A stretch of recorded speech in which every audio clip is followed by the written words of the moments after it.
Hey everyone, today I'm joined by Scott Deitche. He's an author of multiple books about the American Mafia. Scott is like an encyclopedia when it comes to this Mafia stuff. Today, me and Scott talk about the bosses of these three crime families, like Raymond Patriarca, Santo Trafficante, and Ralph Natale. During this interview, Scott also brings up different high-level informants such as Joe Barboza and Vincent Teresa. Please subscribe to my channel if you want to get more interviews like this.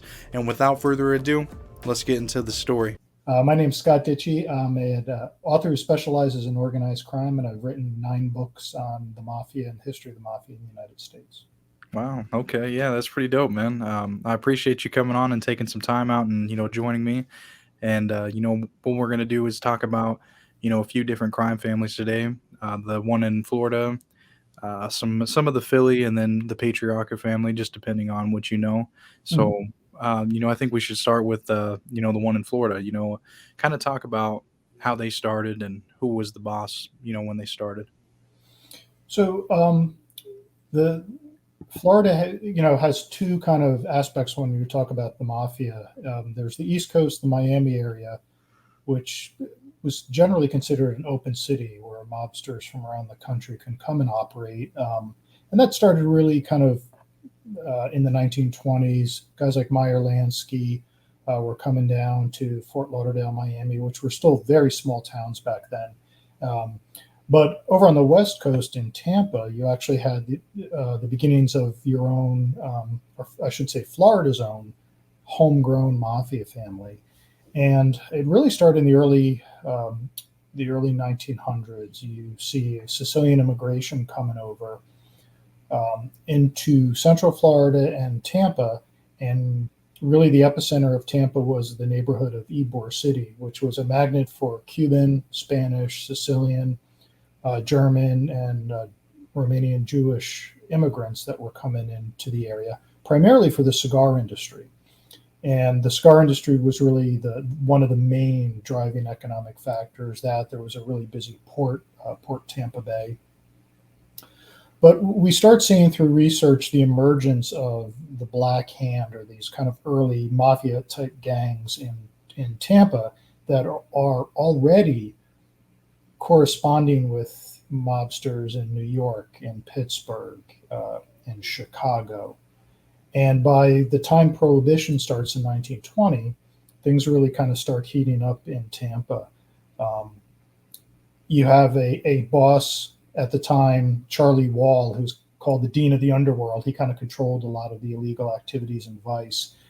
Obviously, not a Sicilian mafioso, but by the time the late 1920s came around, the Sicilian mafia in town started gaining power under the probably one of the first bosses, Ignacio Italiano. And after he died in 1930, Ignacio Antinori took over, and they kind of started a war for control of illegal activity in Tampa. And it kind of mirrors and echoes some of the violence you saw in other cities around the country. Right.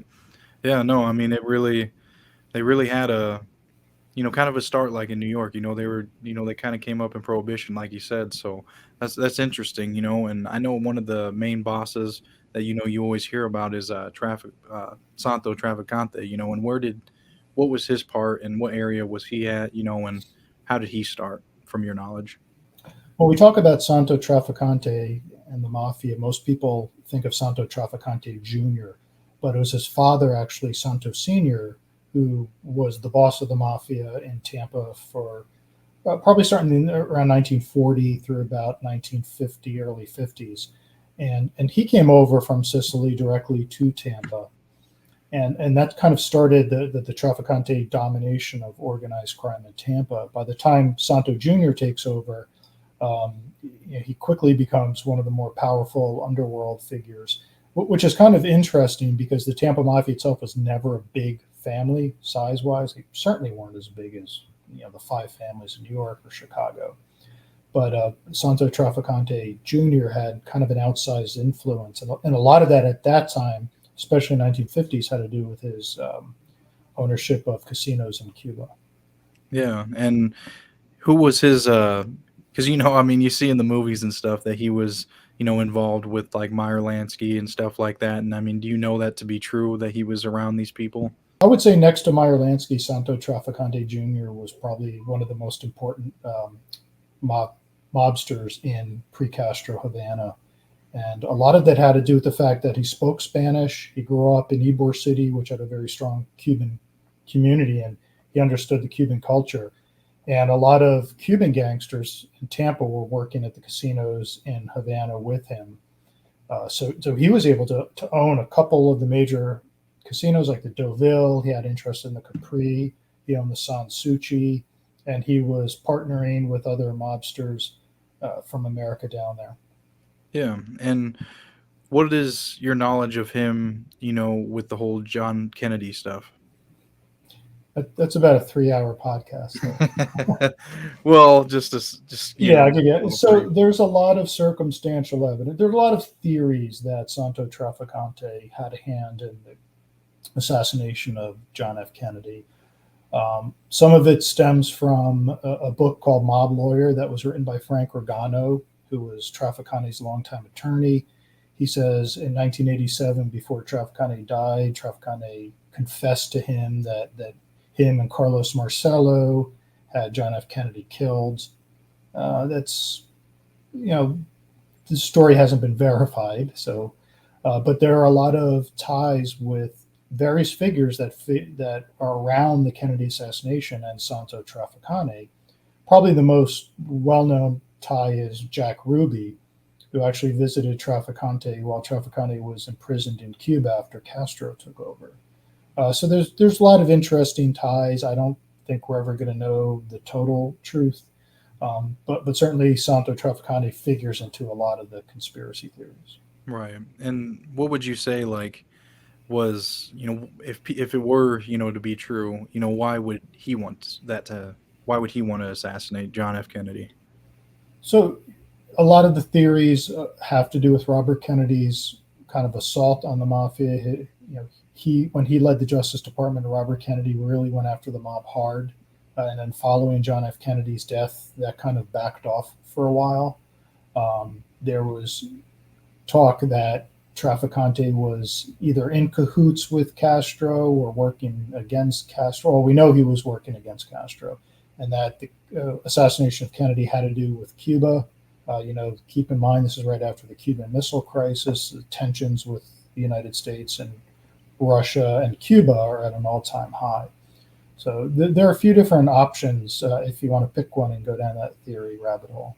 Yeah, no, I mean, I think it would be because you brought up the whole Cuba thing, and they also said that he was part of, taking out one of the dictators of Cuba as well. And what's your kind of your thoughts and knowledge on that one?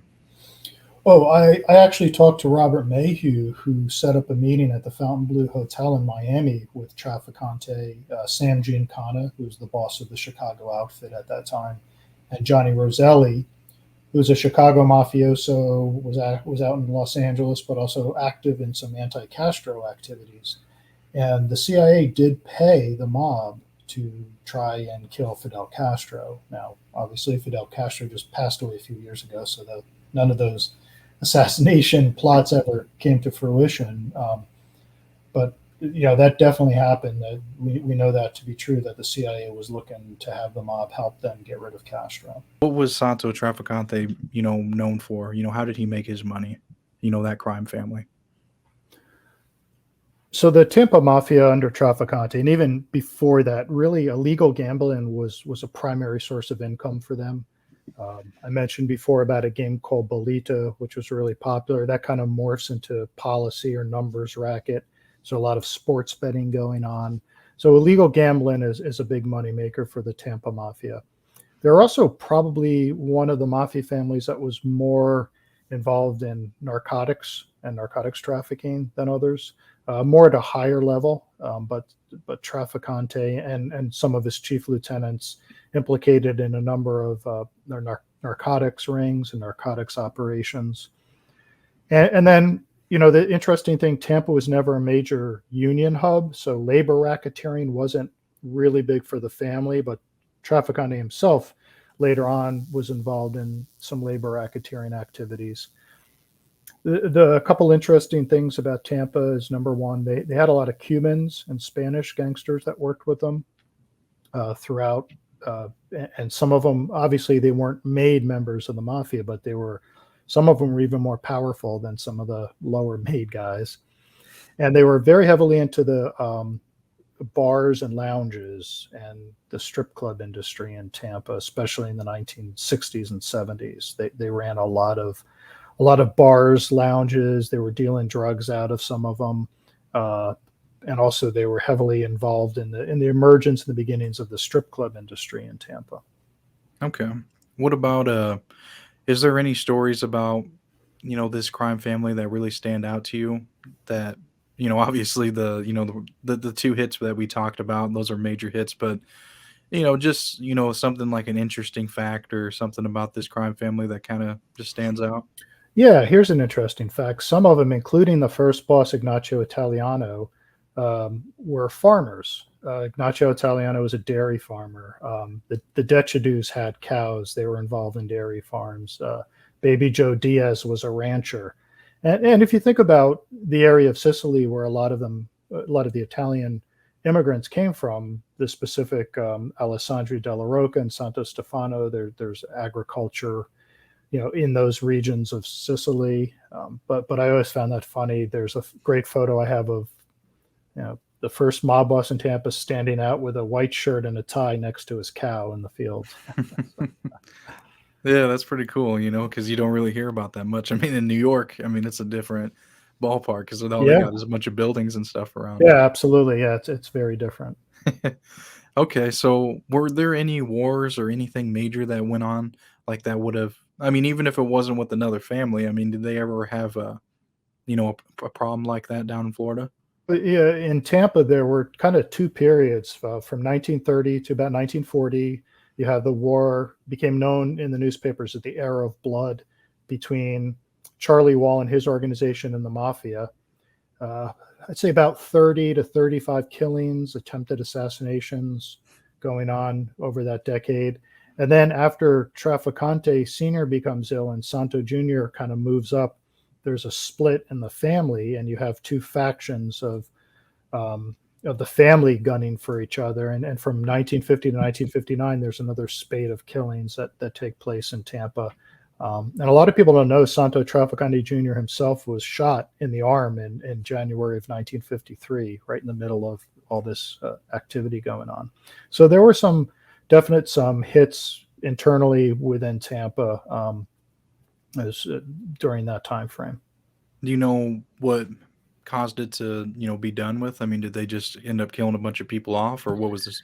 Yeah, Trafficante just was, they had a stronger faction, and the faction that was against them, two of the main guys were killed, and one of them fled the country. So it really just it wasn't as bloody as some of the New York wars, the 1950s era. But there was some house cleaning too. You see some independent operators, some Cubans and Spanish Bolita guys getting taken out in the 50s. So it's kind of the last stand of anyone that didn't want to come under Trafficante's umbrella, and he was pretty much in control by the late 50s. Right. Okay. What was what was the ultimate downfall of this family? Because would you say they're active today? No, so this is interesting too. So there's about 7 guys that are still in Tampa that were considered by law enforcement as made members of the Tampa Mafia. They're not active at all. They're all old, elderly for the most part, not doing anything. Really, the Tampa Mafia kind of faded away. It really wasn't law enforcement. It really was, they never had a major snitch. No boss of the Tampa Mafia ever spent a night in U.S. jail and U.S. prison. And it just by the early 90s started fading away. The older generation started dying off, and the younger generation were getting into legitimate businesses. And the Mafia itself, you see the guys that were still around start investing in legitimate businesses and property development. So it kind of fades away naturally, and that through that assimilation. And I think you see that probably in some other smaller cities, places like Denver, Madison, Wisconsin, where there were smaller mafia families that just because of their size, there weren't a lot of recruits coming up. They just kind of started fading away as the older generation passed on. Right. Yeah, that makes sense. I mean, over time, this stuff wasn't going as it was going. Generations are different. They kind of Mhm. wanted to do different things, which was probably the best move. You know what I mean, for Oh yeah, for everyone. sure, for sure. But to wrap up this crime family, the last thing I'll ask you is, I think I've seen you share her stuff on Facebook before. Joey Gallo, Miami is what she goes by. Oh yeah. Hmm. So, she was involved with Santo as well. I mean, what is your knowledge about her? I've had her on my show, but I mean, just from you, what's your knowledge with their relationship? And because I don't think she ever informed on him, because remember she ended up cooperating with the feds and became a paid informant and all that. But Yeah, and she cooperated after he had passed away already. So, that's right. but it was funny. I didn't really come across her because there wasn't much known about what her activities with Trafficante really didn't come out until she started talking about them.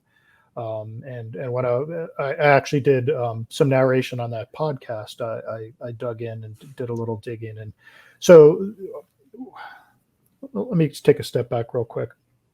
So another interesting thing is Trafficante, even though he's boss of Tampa, especially in the 60s, 70s, even into the 80s, spent a lot of time in Miami. He had a couple different homes in Miami, and it was kind of his second city. And even though Miami was open and mobsters from everywhere else could come there, Trafficante was still one of the bigger names that operate in Miami, and that's where Joey Gallo, came into contact with him down there. And when she came into the picture with Trafficante, he was towards the end of his life. He has a lot of health problems, so it wasn't during necessarily his heyday, but yeah. So she definitely had some involvement and some connection with him, both in Miami, and she talks about coming up to Tampa too when Trafficante would go back and forth. Right. Yeah. No. I mean, that's okay. So a few things. That's pretty cool. I listened to that whole podcast that she made. I didn't know that was you on there narrating because I listened to it before I knew who you were and stuff. But damn, that's cool to know. And yeah. But yeah, they definitely. She's probably really the only one that's left around that was an associate of him. You know what I mean? Because I mean, like you said, he was really old when she knew him. So Yeah, not so he died in March of 1987. So yeah, it's been quite a while. Yeah, so I mean, there's probably not a lot of people around that are, able to talk about those kind of things. You know what I mean? That were around it. You know what I mean? Oh yeah, I mean she's definitely a valuable source or a link to that time period that there's not much left. Right. Okay, so moving on to this next crime family, which one did you say that you had more knowledge about? Was the Philadelphia one or the Patriarca? Yeah, I mean I could talk a little bit about them. I'm certainly not an expert in either, but Okay. I can give some broad kind of oversight on those. And there's something interesting about both of them, especially Patriarchas in terms of where they operated. I can hit on that might be of interest. Okay. Yeah, we'll go with the Patriarcha then. Do you know how they started and who may have been their first boss?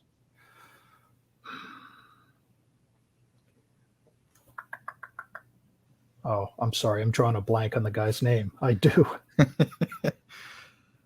It'll come to me, but I'll get Okay. into their most famous boss, and then Okay. if I Go ahead. remember, probably the most famous boss of the New England Mafia has become kind of the namesake of the crime family. Patriarca is Raymond Patriarca Sr. And the interesting thing about the New England Mafia is that the center of power kind of vacillated between Providence and Boston, depending on who was boss. So Raymond Patriarca was out of Providence, and he was headquartered on Atwell's Avenue in the heart of Federal Hill, the Italian section of Providence.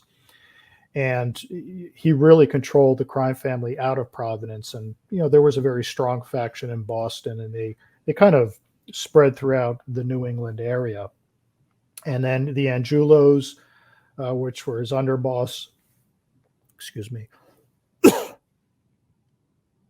Sorry. Are you good?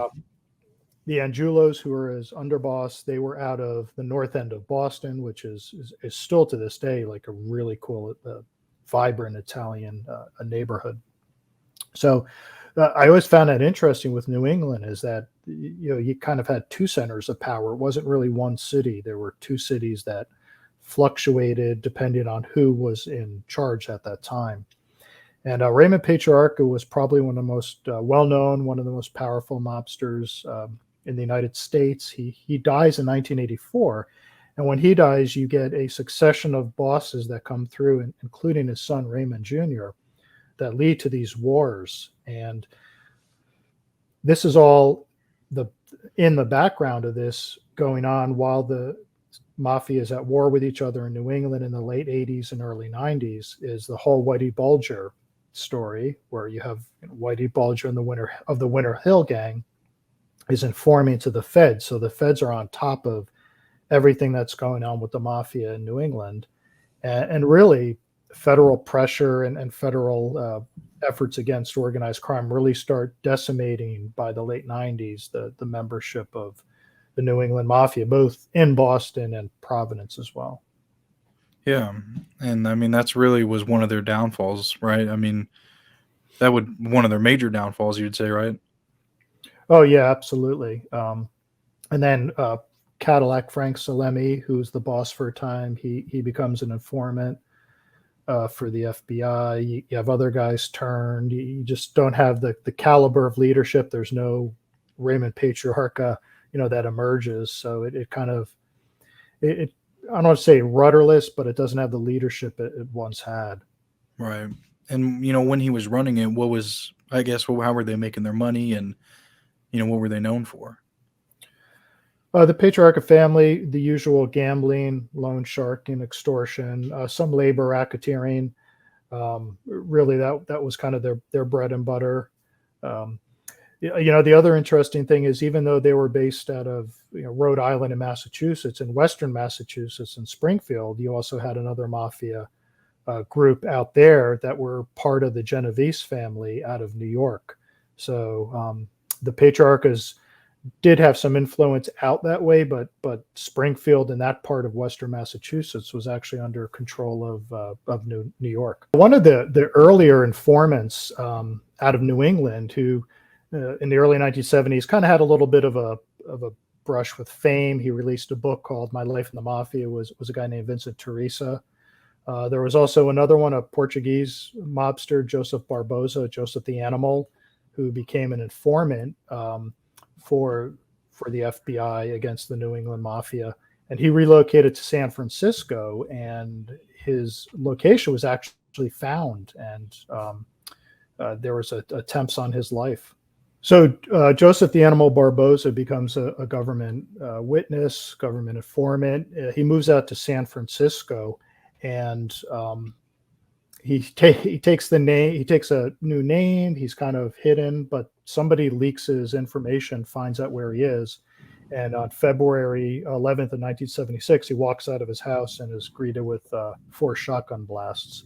And it's an unsolved murder, although it's believed that J.R. Russo, who was a member of the New England Mafia, was one of the trigger men, or at least set the killing in motion.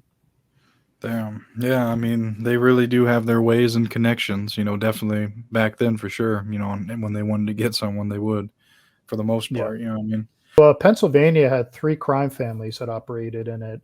You had the Philadelphia family, based in Philadelphia.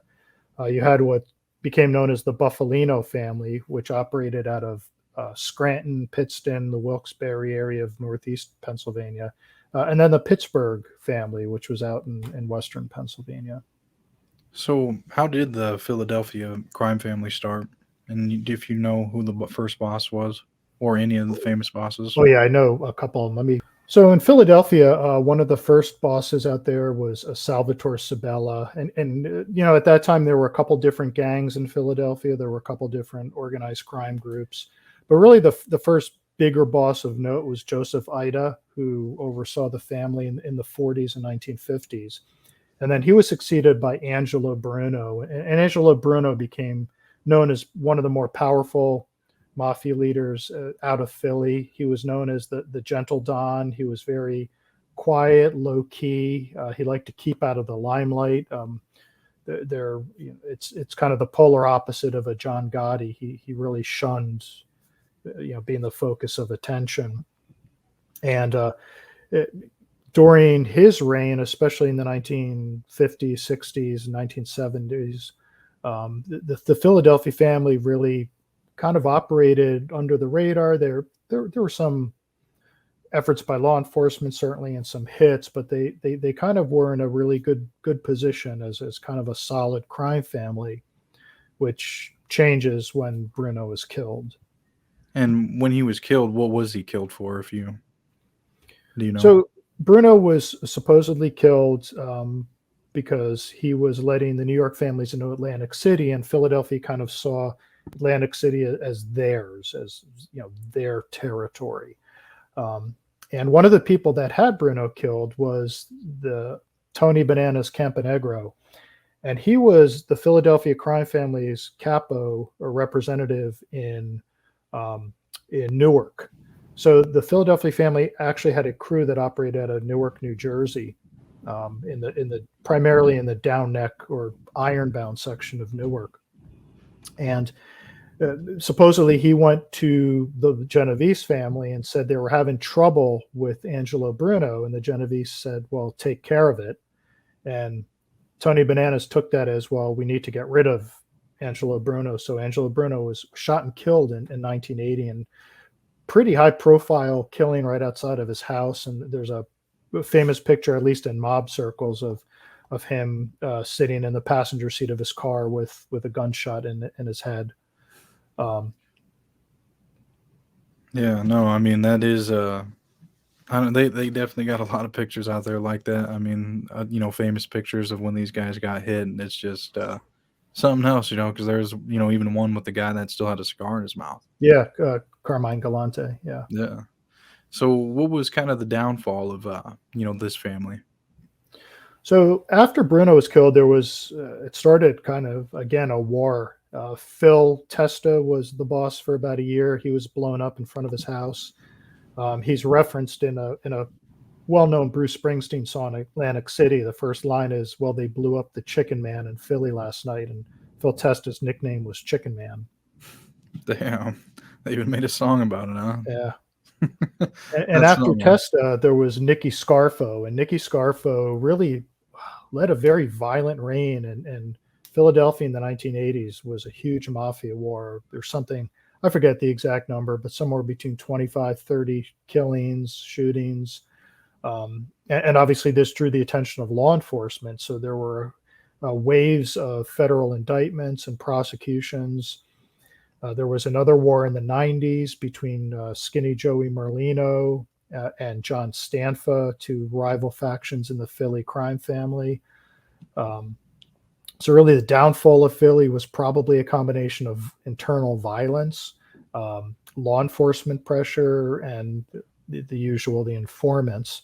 But Philly is actually still considered an active family. There was a couple cases recently over the past few years where members were indicted. So there's still activity in Philly. There's still a crime family in Philadelphia. It's not as powerful or as large as it was during the heyday under Angelo Bruno.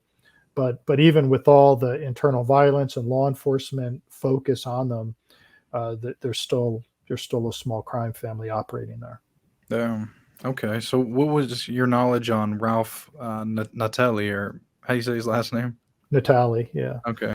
So Ralph Natale stepped into kind of a front boss, acting boss position in the late 90s, and he was arrested and decided to become an informant in 1999. And it's not common that a boss or someone that high level becomes an informant.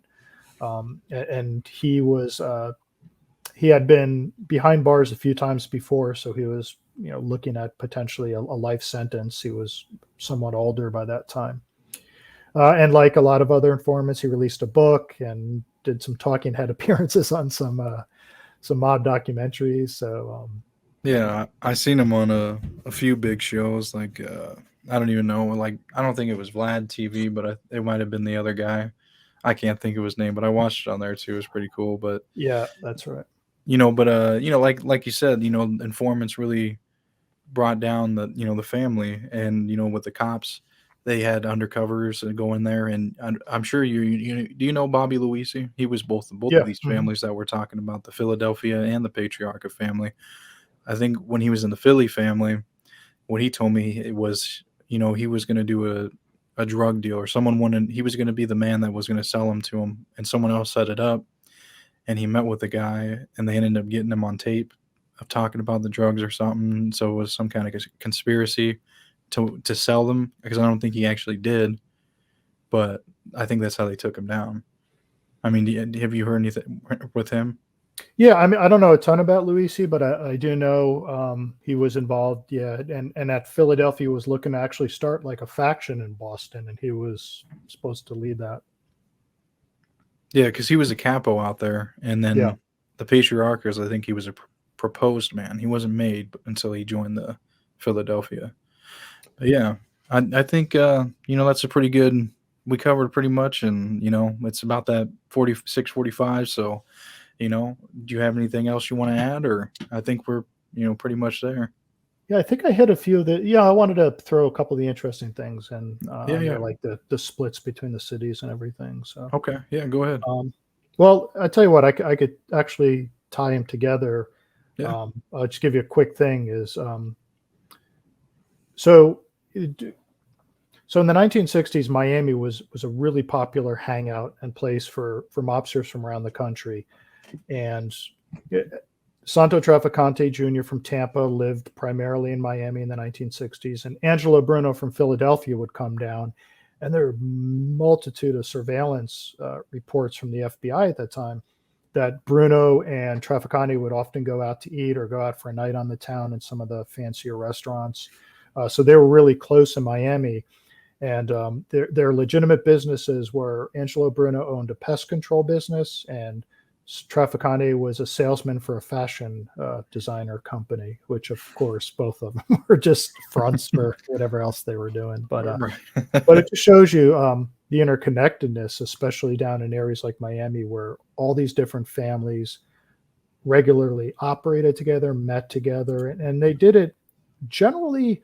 There was some violence in Miami, but it generally was pretty free of as a lot of the hits and stuff that you saw in other parts of the country. Yeah. Philly, or not Philly, Miami was definitely, it's almost neutral, like you kind of said, but there was also the families down there as well. But yeah, it was definitely a different place, and different time. Yeah, I mean, it changed with the Colombians, and the cocaine cowboy era kind of pushed the mafia out of there. So right. Yeah. Well, did you have anything else? No, I think I hit everything I wanted to say. So, okay. Anything else you needed? Or? No, I think that's good, man. I really appreciate you, coming on and, talking about this with me, and giving me 45 minutes of your time. I really do appreciate it, Scott. Well, what'd you think about Scott and his interesting stories? Please comment a key takeaway that you got from this video. Please share it with someone that you think will enjoy it. Also, I'll put a link to all of Scott's books in the video description. Also, if you want to support me and my clothing brand, I got t-shirts, hoodies, beanies, and sweats. I'll put a link in the video description for my clothing brand as well. Please subscribe to my channel if you want to get more interesting interviews like this. Scott's going to be featured in 3 out of the 11 episodes. To give you a better perspective of what my documentary series is going to be about, check out this trailer. Thank you again for watching. This life is very twisted. You never know when it's your time to go. One day you're putting in work with someone, and the next day they're taking you out. In our days, it was very quiet. Nobody ever talked about this. Nobody glamorized it. It was all like hush hush. Not a glamorous life. And again, it's not what you see in Goodfellas. It's not what you see in Casino. Some days you were dead broke. Some days you had $2,000 in your pocket. It wasn't every day. You don't know anything else. You don't know what it is to go wake up 6 o'clock and go to work. Work? What the fuck is that? I wasn't going to work. Even bosses get murdered in this life.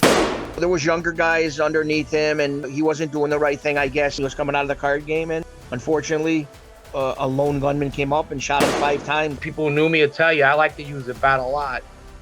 If I had to shoot you, I'd shoot you too. I've done that. This life requires many mixed personalities. You have to wear many hats in this life to try and survive. You become 4 or 5 different people all at once. And you got to go home and be a dad and a husband. You got to go to work and do your job. You got to be out in the street and be a gangster. Bonanno family is called Bonanno family because of my grandfather, Joe Bonanno. That life there is done. Well, Today you have to be legitimate Yeah, today. but you got to be an idiot to want Right. to be a hooligan today. Because- Jail time's now like 100 years for doing Right. nothing. Yeah, you'll be dead, in prison for life, or in the witness protection program. I don't know anybody. Now, when Mafia turned their back on me, I know everybody. There was the big flip of the Gambino underboss, Sammy the Bull Gravano. Here he is, signing autographs in a restaurant on Mulberry Street. And we're supposed to be a secret organization. He was a very, very, very violent guy. No question about it. Albert Anastasia, he was a Brooklyn guy. He was probably the biggest killer in the history of the mob. Michael Francis, his father, Sonny, was a really tough guy. But he really raised his son right. If you want to see a gangster, that's Sonny Francis. And John Sr. don't compliment anybody. This is a documentary series about the American Mafia. It includes 11 different crime families. Each episode is about a different one. The crime families include the Gambino, Genovese, Bonanno, Colombo, Lucchese, the Gallo Crew, Chicago Outfit, the Philadelphia Mafia, the Patriarca, the Trafficante crime family, and the Jewish Mafia. Please subscribe to my channel to watch each episode as they come out.